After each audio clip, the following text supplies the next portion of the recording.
মনে রেখো মহিষাসুর, কোনো না কোনো এক সময় নারী হস্তে তোমার আপনারা নির্ভয় হন।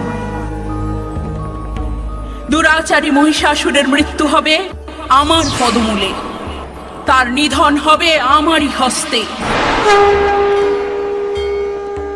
তা পূর্ব নির্ধারিত।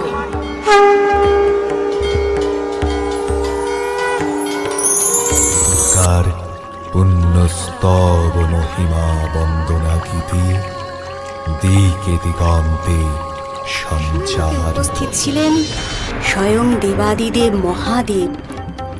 পুরুষ শক্তির সম্মুখে মহিষাসুর অজেয়, তা সকলের অবগত। তাহলে উপায়, ব্রহ্মা, বিষ্ণু এবং মহেশ্বর সমস্ত দেবগণ একাগ্র চিত্তে স্মরণ করতে থাকেন এই